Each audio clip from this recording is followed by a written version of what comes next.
আসসালামু আলাইকুম সবাইকে। আশা করি সবাই ভালো আছেন। আমরাও আলহামদুলিল্লাহ ভালো আছি। আর আজকে সকালবেলা উঠে আমার জায়েরা কিন্তু সবাই চলে যাচ্ছে। তো আমার বাচ্চাদের তো খুব মন খারাপ সকাল থেকেই, যেহেতু সবাই চলে যাচ্ছে। তারা বারবার বলছে আমরাও আজকে ঢাকায় ফিরে যাব, ঢাকায় ফিরে যাব। আমাদের টিকিট আরও 2 দিন পরে করা হয়েছে। তো আমি বলছিলাম যে আর 2 দিন থাকি আমরা। আসলে না, ঈদের সময় সবাই একসাথে হলে বাচ্চারা খুব আনন্দ করে, তো ওরা পরে একা একা হলে থাকতে চায় না। কাজিনরা একসাথে মিলে খেলে, তো অনেক মজা টজা করে।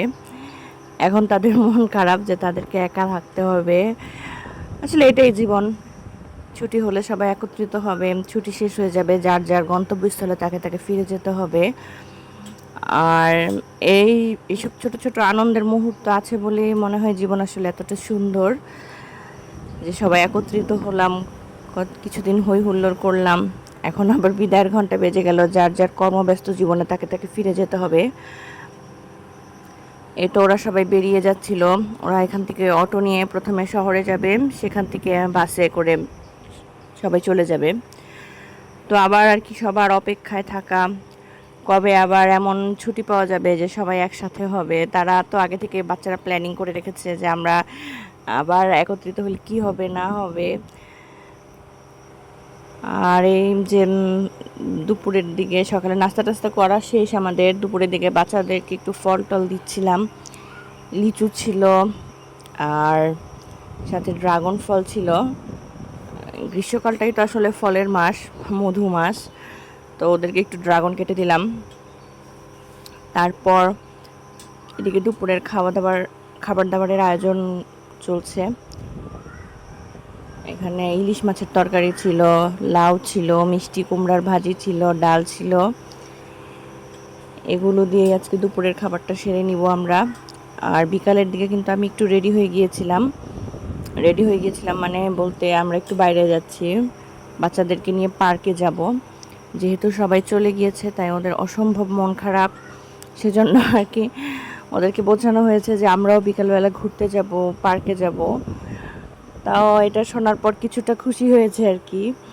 যদিও তাদের মানে মনের ইচ্ছা ছিল সবাই একসাথে পার্কে গেলে মজা হতো, একসাথে মিলে খেলতে পারতাম। এখন তাদেরকে আর কি বুঝ দেওয়ার জন্যই আমাদের আজকে মূলত বের হওয়া। গরমের মধ্যে বের হতে আসলে ভালো লাগে না তেমন, তবুও দেখা যাচ্ছে প্রতিদিনই টুকটাক বের হওয়া হচ্ছেই। তারপরেই তো আমরা রওনা হয়ে গেলাম। আর এই পার্কটা হলো শহরেই, ছোটোখাটো একটা পার্ক, বেশ ভালো। মানে কিছু কিছু রাইড আছে বাচ্চাদের জন্য। বাচ্চাদের তো আসলে এরকম পার্ক দেখলে ওদের খুশির অন্ত থাকে না। খোলামেলা আছে পার্কটা। তারপরে আমরা ঢোকার পরেই দেখলাম অনেক ভিড়। সবারই আসলে বিনোদন কেন্দ্রগুলোর প্রতি একটা আকর্ষণ থাকে এই ছুটির সময়ে। তো সেজন্য সবাই ভিড় করেছে বাচ্চাদেরকে নিয়ে। আমরাও টিকিট কেটে নিলাম কয়েকটা রাইডে ওঠার জন্য। তো ওদেরকে প্রথমে ট্রেনে বসতে বললাম, আর আমি একটু ঘুরে ঘুরে আশেপাশের ক্লিপসগুলো নিচ্ছিলাম। প্রচণ্ড মানুষ, মানে কি বলবো আসলে। আর আমরা তো বিকালের টাইমটায় গিয়েছিলাম, এই টাইমটায় মানুষ আসলে অনেক বেশি থাকে। আর ওরা ট্রেনে ওঠার পর আমি দাঁড়িয়ে দাঁড়িয়ে অপেক্ষা করছিলাম। ওরা 2 ভাই বোন ট্রেনে একাই উঠেছে।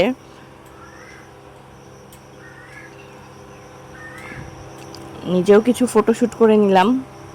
আজকে পুরো হোয়াইট কালার আর কি, যাতে কমফোর্টেবল লাগে সেরকম একটা ড্রেস পরেছি।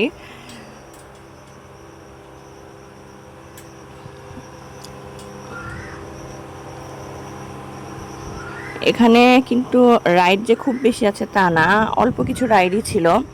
কিন্তু আমার বাচ্চারা আবার প্রত্যেকটা রাইডেই চড়েছে, মানে তাতে আমার ছেলে খুব খুশি যে কোনো রাইড বাদ যায়নি, সবগুলোতেই সে চড়তে পেরেছে। এখন ট্রেন থেকে নেমে আমরা সামনে এগিয়ে যাচ্ছি।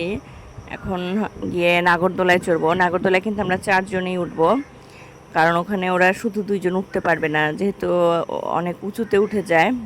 নাগরদোলায় উঠতে না আমার ভালোই লাগে। প্রথম প্রথম বেশ ভয় লাগতো, মনে হতো যে উঠলে মনে হয় অনেক খারাপ লাগে, কিন্তু পরে আমি একবার ওঠার পর দেখি না, আমি যেরকম ভেবেছিলাম ব্যাপারটা সেরকম না, খারাপ লাগে না, ভালোই লাগে বরং।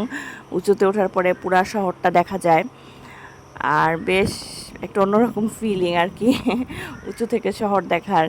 চারিদিকে তো খোলা, কোনো ভিড় নেই, বড় বড় বিল্ডিং নেই, সবুজ প্রকৃতি দেখা যায়, বেশ ভালো লাগছিল।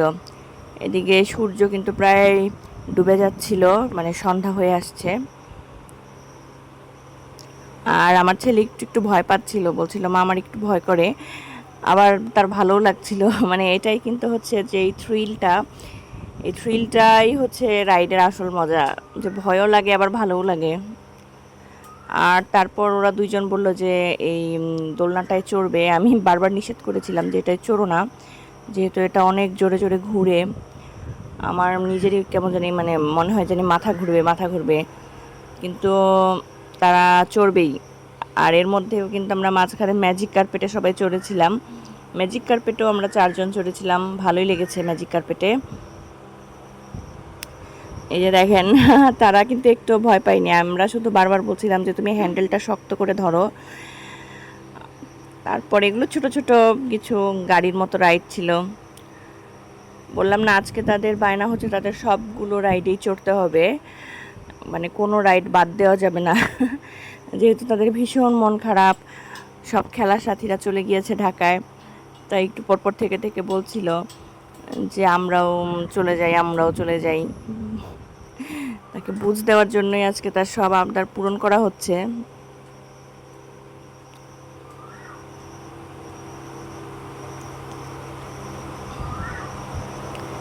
এখন কিন্তু ভিড় অনেকটা পাতলা হয়ে এসেছে, মানে সন্ধ্যা পার হয়ে গেছে তো, বিকালের দিকটাতেই অনেক বেশি ভিড় ছিল, এখন মোটামুটি একটু ফাঁকা ফাঁকা হয়েছে, মানে লাইন টাইন সেরকম একটা নেই। তারপরে তারা দোলনায় চড়লো, দোলনায় চড়ে তাদের বাবাকে ডাকছে, তাদেরকে নাকি জোরে জোরে দোল দিতে হবে। তো একজনকে দোল দিলে আরেকজনের আবার মন খারাপ। এখন আবার আরেকটা রাইডে উঠেছে। শৈশবের বয়সটাই সবচাইতে আসলে মজার, আমরাও কিন্তু এই সময়গুলো পার করে এসেছি। তখন মানে ছোট ছোট জিনিসগুলোর মধ্যে না অনেক আনন্দ খুঁজে পাওয়া যায়। তারপরে ওখান থেকে পার্ক থেকে বের হয়ে আমরা একটা রেস্টুরেন্ট এসেছিলাম, এখানে একটু কোল্ড কফি নিলাম, খুব গরম লাগছিল। তারপর বাচ্চারা একটা পিৎজা নিল, আর আমার হাজব্যান্ড কিন্তু কাঁচা আমের জুস খেয়েছিল, ও এগুলো কিছু খায়নি। রেস্টুরেন্টেও না প্রচণ্ড ভিড় ছিল, আর পাশে না একটা কনসার্ট হওয়ার কথা ছিল, তো এই জন্য ভিড় একটু বেশি ছিল। তো আজকের ব্লগটা এই পর্যন্তই, ধন্যবাদ সবাইকে।